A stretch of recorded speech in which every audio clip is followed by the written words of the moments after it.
Pesawat tempur Stuka atau dikenal sebagai pembom tukik, disebut juga Junkers Ju-87, adalah pesawat tempur Angkatan Udara Nazi Jerman atau Luftwaffe.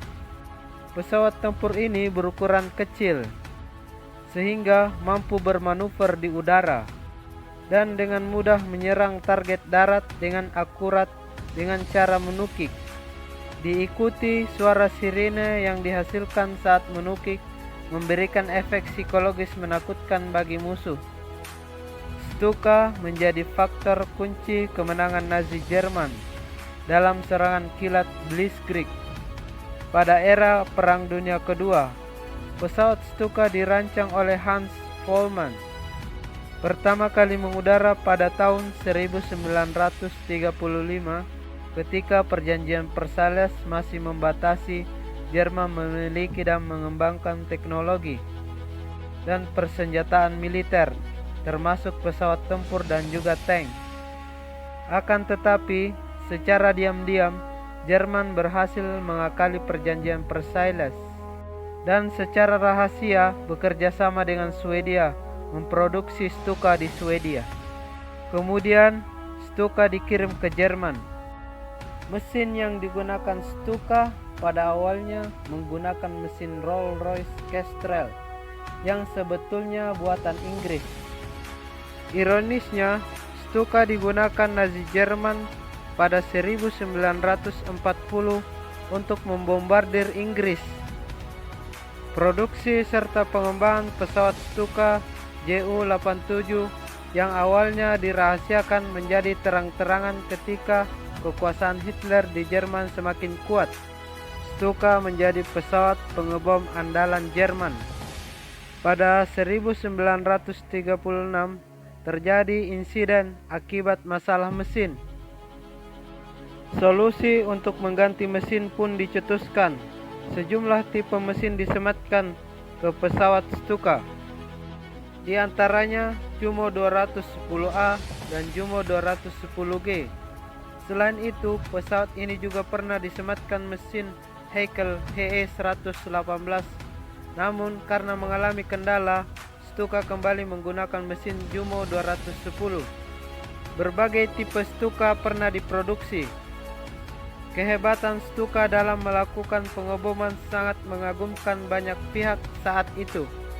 Debut pertama Ju-87 Stuka Angkatan Udara Jerman untuk mendukung Front Nasionalis dalam Perang Sipil di Spanyol di bawah Jenderal Franco tahun 1936 hingga 1939 untuk melawan kaum sosialis Spanyol yang didukung oleh Uni Soviet dan kaum nasionalis menang saat itu. Ketika Jerman melakukan invasi ke Polandia, Stuka mengalami sukses besar dalam serangan Blitzkrieg, sekaligus menandai awal Perang Dunia Kedua. Pada 1 September 1939, Stuka beserta pesawat tempur Jerman lainnya membombardir Warsawa beserta target-target strategis.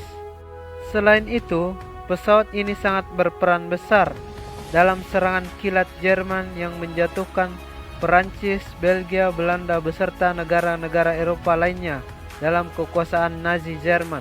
Kemampuan menukik dan keluar kembali dari lintasan tukik adalah kelebihan dari pengebom bersayap camar terbalik ini.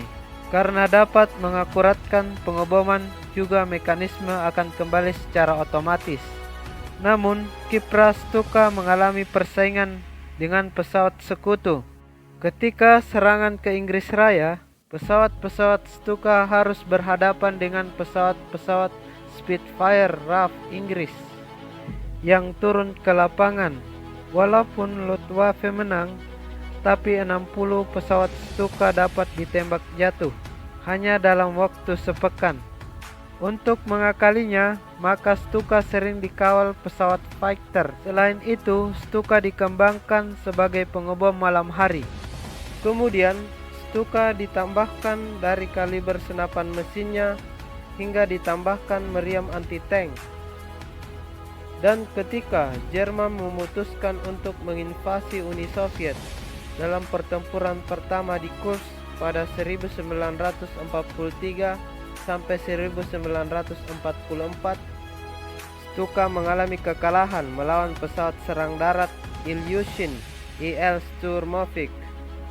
Stuka yang dikawal fighter Bf-10G dan Focke-Wulf Fw-190A pun tidak bisa mengimbangi pesawat tempur taktis LA-5FN dan Yakolev Yak-9 dengan persenjataan 12,7 mm dengan 200 peluru dan meriam Swag 20 mm 120 peluru, di mana Nazi Jerman kehilangan 900 pesawat tempur dan Uni Soviet kehilangan 600 pesawat tempur.